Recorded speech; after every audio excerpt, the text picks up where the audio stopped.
Sahabat bonsai bisa lihat bonsai sancang mame ini. Sekilas memang terlihat rimbun, tapi sebenarnya ini tanda bahaya.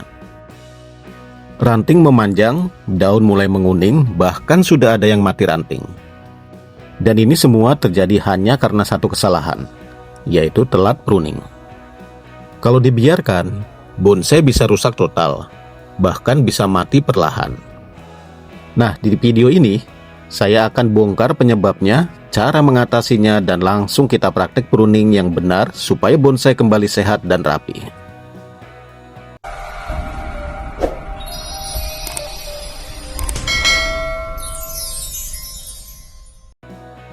Assalamualaikum warahmatullahi wabarakatuh. Jumpa kembali dengan channel Arah Bonsai, yaitu channel yang membagikan edukasi dan pengalaman tentang dunia tanaman hias dan tanaman bonsai. Di depan saya ini adalah bonsai sancang mame. Ukurannya kecil, tapi karakter dasarnya sebenarnya sudah cukup bagus. Namun sayangnya, kondisi saat ini kurang terawat dalam hal pruning. Terlihat ranting-rantingnya sudah memanjang, tidak terkontrol. Daun mulai tidak merata, bahkan ada beberapa bagian yang mengalami mati ranting. Kenapa hal ini bisa terjadi? Karena saat pruning terlambat, energi dari akar akan lebih banyak dialirkan ke ujung ranting yang terus tumbuh memanjang.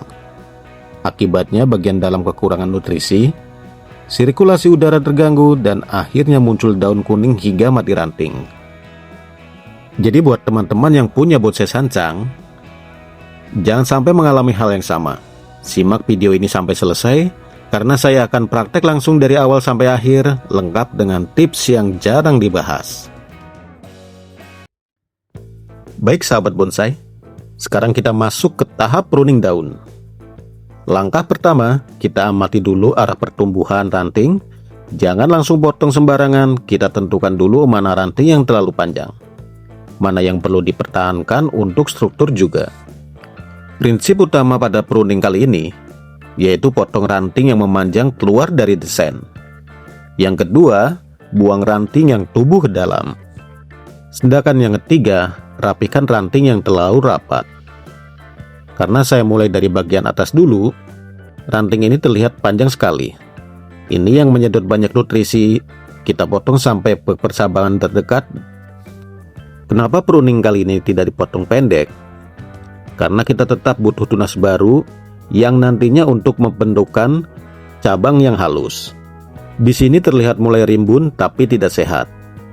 Daun banyak tapi tidak merata. Ini tanda sirkulasi udara kurang bagus. Saya kurangi kepadatan dengan memangkas beberapa ranting kecil. Dan jangan takut bagi sahabat yang pemula. Pruning itu justru merangsang pertumbuhan baru dan wajib dilakukan. Nah, ini yang sering terjadi. Ranting bawah kalah nutrisi, akhirnya lemah bahkan mati. Ini akibat energi tersedot ke atas. Makanya pruning itu penting untuk menyeimbangkan distribusi nutrisi.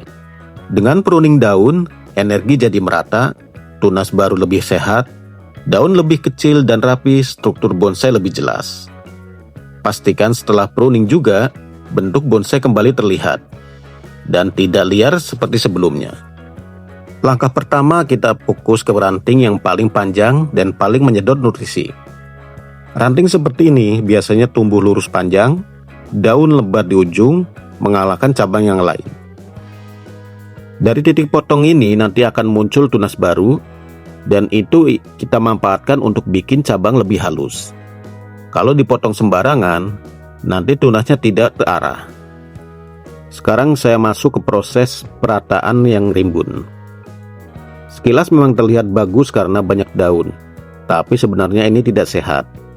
Kalau terlalu padat, udara tidak masuk, daun bagian dalam kekurangan cahaya, dan mudah muncul jamur.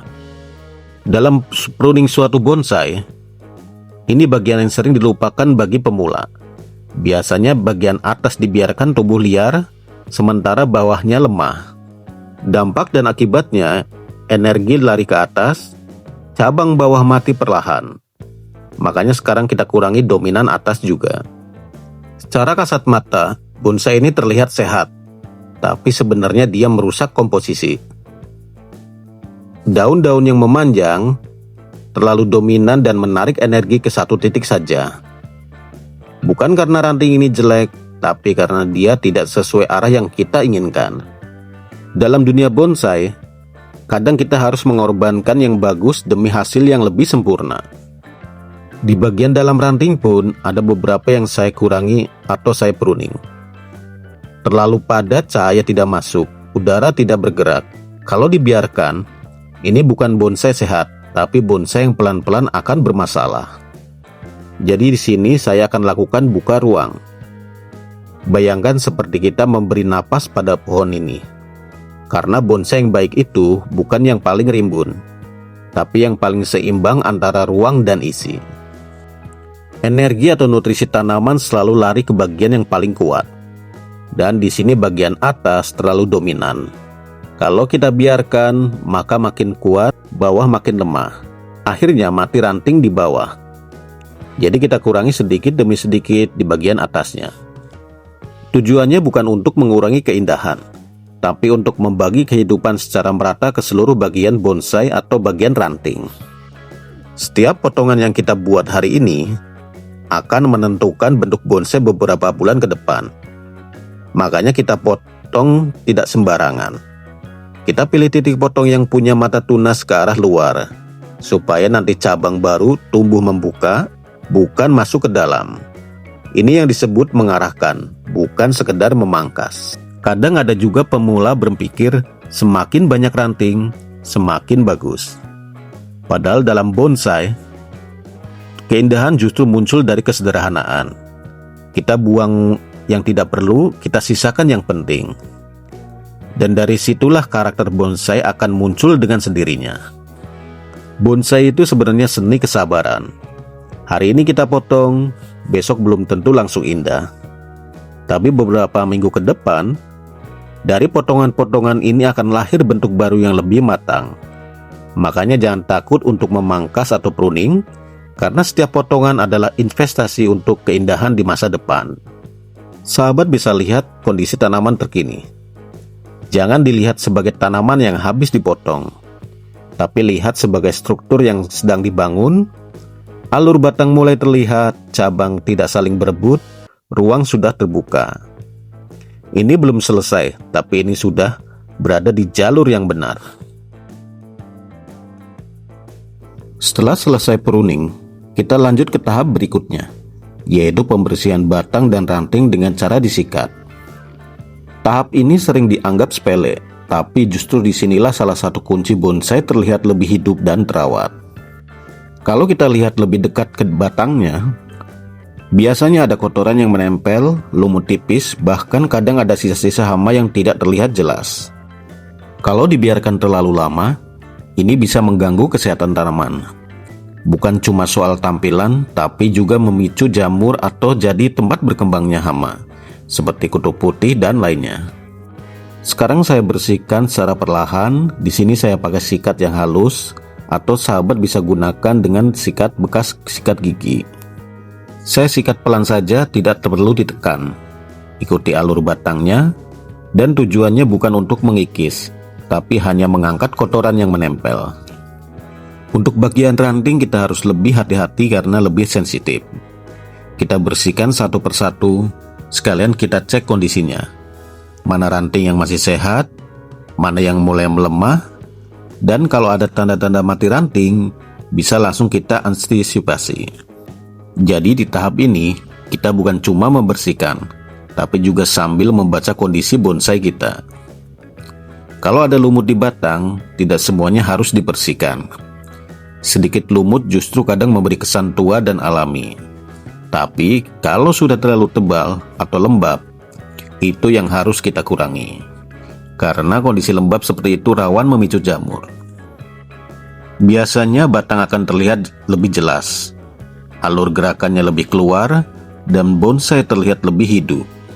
Ini yang sering tidak disadari. Kadang bukan bentuknya yang kurang bagus, tapi karena batangnya kotor jadi karakternya tidak terlihat.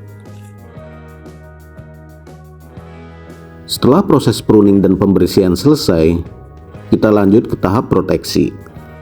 Tapi di sini kita tidak fokus ke bekas potongan, melainkan ke batang dan ranting. Karena justru di bagian inilah yang paling penting dan sering terjadi tempat munculnya masalah, terutama saat musim penghujan.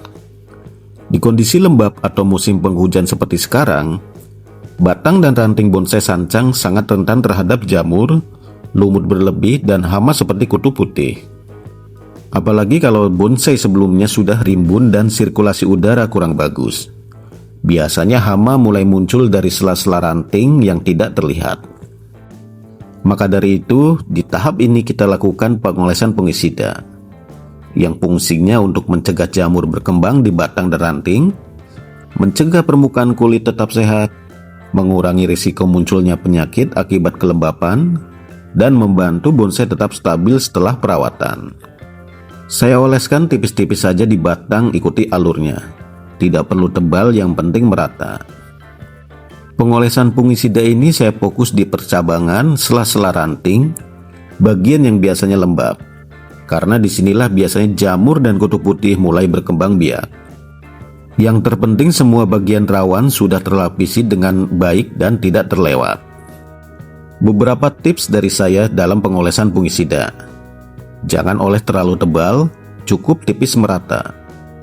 Lakukan saat kondisi tidak hujan, dan jangan di bawah matahari terik. Gunakan kuas supaya lebih terkontrol, dan yang terakhir, ulangi secara berkala, terutama saat musim penghujan. Dan yang paling penting lainnya, jangan tunggu ada hama baru kita bertindak. Lebih baik kita jaga dari awal supaya bonsai tetap sehat dan stabil. Dengan pengolesan fungisida seperti ini, kita sudah memberikan perlindungan ekstra pada batang dan ranting, yang memang jadi bagian paling rawan terkena serangan hama. Ini langkah sederhana, tapi efeknya besar untuk menjaga bonsai tetap sehat dalam jangka panjang.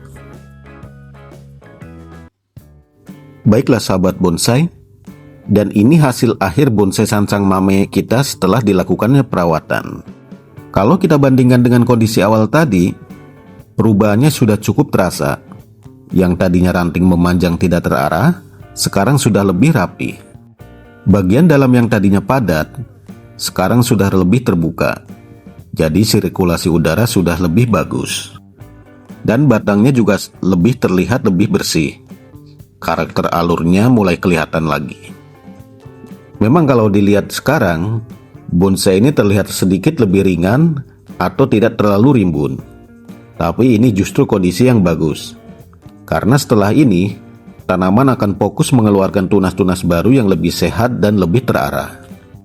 Biasanya dalam beberapa minggu ke depan, tunas baru mulai muncul, daun lebih segar, percabangan lebih rapat. Dan disitulah proses pembentukan bonsai mulai terlihat hasilnya. Supaya hasilnya maksimal, ada beberapa yang perlu diperhatikan setelah perawatan. Misalnya letakkan bonsai di tempat yang cukup cahaya, tidak terlalu terik, jaga penyiraman, jangan terlalu basah, terutama di musim hujan. Pantau kondisi daun dan ranting, kalau ada tanaman hama langsung ditangani. Dan lakukan pruning ringan secara rutin, jangan sampai telat lagi. Lebih baik kita rawat sedikit demi sedikit daripada menunggu sampai kondisinya parah seperti tadi. Buat sahabat bonsai yang suka dengan konten seperti ini, jangan lupa bantu support channel Arah Bonsai dengan cara like, komen, dan subscribe, serta bagikan ke teman-teman pecinta bonsai lainnya, supaya channel Arah Bonsai bisa terus berkembang dan saya terus berbagi pengalaman seputar bonsai. Terima kasih sudah menonton sampai akhir. Salam satu hobi dan sampai jumpa lagi di next video. Wassalamualaikum warahmatullahi wabarakatuh.